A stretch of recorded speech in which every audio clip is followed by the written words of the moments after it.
Hello everyone, আজ তোমাদের সাথে আমি আমার পুরো ডল হাউসটা শেয়ার করছি। তো এর আগেও আমি আমার ডল হাউস শেয়ার করেছি। তোমরা অনেকেই জানতে চেয়েছো যে আমার ডল হাউসের জিনিসগুলো কী দিয়ে বানানো। আমি এর আগেও তোমাদেরকে বলেছি এখানে প্রত্যেকটা জিনিস কিন্তু সুপার ক্লে দিয়ে বানানো।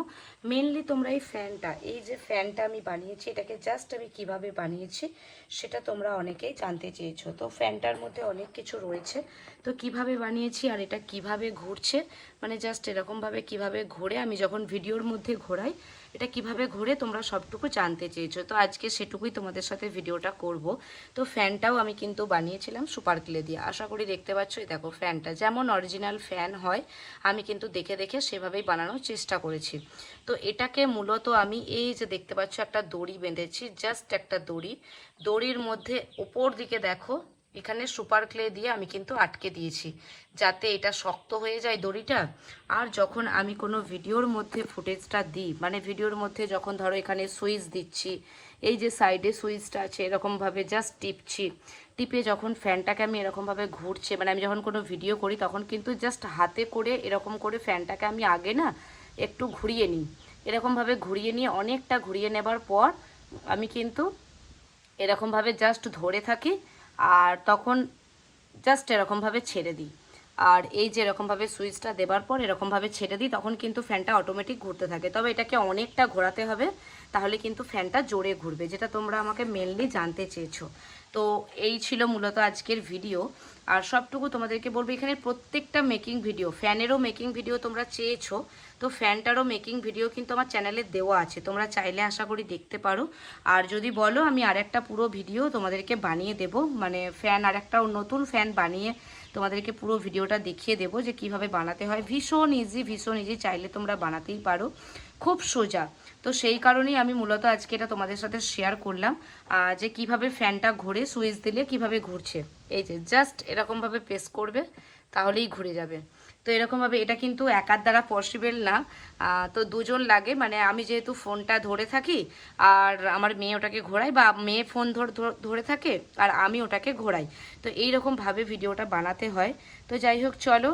ফুল ডেকোরেশনটা করতে কিন্তু আমি তোমাদেরকে আগেও বলেছি এগুলো আমার প্রচুর সময় লেগেছে, একটা একটা করে পুরো ভিডিও মানে মেকিং আমি বানিয়েছি, তার সাথে এটাকে সেটিং করেছি। আরও কিছু জিনিস বানানোর ইচ্ছে আছে। এই যে সেদিন যেমন এই দোলনাটা বানিয়েছিলাম, তো দোলনাটাকে সাইডে রেখে দিয়েছি, বাচ্চাটা ঘুমাচ্ছে। তো এইরকমভাবে ছোটো ছোটো মেকিং ভিডিও আরও তোমরা পাবে, আমি আরও বানাবো। আগের দিন এই যে সাইকেলটা বানিয়েছিলাম, আশা করি সাইকেলটার মেকিং ভিডিও তোমরা অনেকেই পেয়ে গেছো। তো এইরকম ছোট ছোট আকারে প্রচুর জিনিস যেগুলো আমরা বাড়িতে ইউজ করি তার প্রত্যেকটা ভিডিও। আর এই যে ব্যাগটার ভিডিও তোমরা অনেকেই চেয়েছো, তো ব্যাগের ভিডিও কিন্তু আমি দেবো। এই ব্যাগটার ভিডিও ছোট্ট করে চ্যানেলে রয়েছে, মানে শর্টসে কিন্তু তোমরা এই প্রত্যেকটার ভিডিও পেয়ে যাবে। আগে যেহেতু আমি লং ভিডিও বানাতাম না, তাই লং ভিডিও আমি তোমাদের সাথে সেরকমভাবে খুব একটা শেয়ার করতে পারিনি। আর এই যে এইগুলো তোমরা বলেছো যে ওয়াল পিকচারগুলো দিদিভাই তুমি কিভাবে করেছো, এগুলো কিন্তু কোনো কার্ডবোর্ড না, এগুলো কিন্তু পেপার। ঠিক আছে, এই যে পেপারটা রয়েছে, পেপারটা কেটে কিন্তু এর মধ্যে বসানো রয়েছে, জাস্ট ছিটিয়ে দিয়েছি। এটাকে কিন্তু না তোলা যাবে না ইয়ে করা যাবে, জাস্ট পেপার দিয়ে, মানে আমার মেয়ে এটাকে ড্রয়িং করে দিয়েছে আর আমি শুধু জাস্ট এখানে ছিটিয়ে দিয়েছি, দেখতে শো লাগবে এর জন্য। তো এছাড়া কিছুই না, চাইলে তোমরা পিচবোর্ড দিয়েও বানাতে পারো, মানে ডবল টেপ ইউজ করতে পারো যাতে ওগুলো তুলতে পারো। যেহেতু আমার এটাও পেপার, তো তার জন্য আমি জাস্ট ছিটিয়ে দিয়েছি। যদি এটা পেপার না হতো, এটা যদি দেওয়াল হতো, তাহলে হয়তো আমি কার্ডবোর্ডই ইউজ করতাম। আর পুরোটা যেহেতু আমি তোমাদেরকে আগেও বলেছি আমার পুরোটা কিন্তু আছে, এই যে আমার একটা ছোট্ট ড্রেসিং টেবিল, মানে আলমারির মতন আছে, শোকেস কাম আলমারি, তো তার মধ্যেই কিন্তু এটাকে আমি ডেকোরেশন করেছি। এই যে আশা করি দেখে বুঝতে পারছো, এটার মধ্যেই কিন্তু ডেকোরেশন করা আছে। তো এগুলো কিন্তু ফিক্সড, এগুলো কিন্তু তোলা যাবে না, কিছু না। এগুলোকে আমাকে যখন পরিষ্কার করতে হয় তখন কিন্তু আমাকে বাইরে দিয়ে বের করতে হয় জিনিসগুলোকে একটা একটা করে। আগেও আমি তোমাদেরকে এর মেকিং ভিডিও, মানে এর পরিষ্কার করার ভিডিও কিন্তু দেখিয়েছি। তো এগুলো যেহেতু সুপার ক্লে, তো এটাকে আমি কি করি, এটা তো কোনো দরজা নেই বন্ধ করার জন্য, তাই এটাকে আমাকে মানে ওই যে কি বলে না, পেটিগুলো হয়, ওই পেটিগুলো দিয়ে আমাকে কিন্তু ঢাকা দিয়ে রেখে দিতে হয়। কারণ সুপার ক্লে জিনিসটা এমনই, যতটাই তুমি কালারফুল দেখতে পাবে ততটাই কিন্তু খুব তাড়াতাড়ি ধুলো পড়ে নোংরা হয়ে যায়।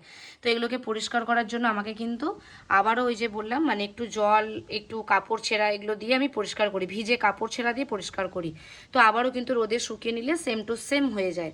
তো কোনো নষ্ট হয় না, কিছুই হয় না, কালার যেমনকার থাকে তেমনি থাকে, জাস্ট ধুলো পড়ে যায়, ধুলোগুলো ওপরে উঠে চলে যায়, এইটুকুই, আর কিছু না। তো মোটামুটি তোমাদেরকে আজকে বললাম, আরও মেকিং ভিডিও তোমরা এর পাবে, প্রচুর প্রচুর ভিডিও পাবে। আমি চেষ্টা করছি, যেহেতু বিগত কয়েকদিন আমি সময় পাচ্ছি না, টাইম পাচ্ছি না নতুন কোনো ভিডিও বানানোর, তাই আজকে যেহেতু এটা তোমাদের কোয়েশ্চেন ছিল ফ্যানটাকে নিয়ে, তো ফ্যানটা আজকে তোমাদেরকে আমি দেখিয়ে দিলাম। ঠিক আছে, আজকে ছিল মূলত এই ভিডিও, তো এইটুকুর মধ্যেই শেষ করলাম। দেখা হচ্ছে পরের ভিডিওতে, আশা করি সবাই ভালো থাকবেন, সুস্থ থাকবেন, সাবধানে থাকবেন।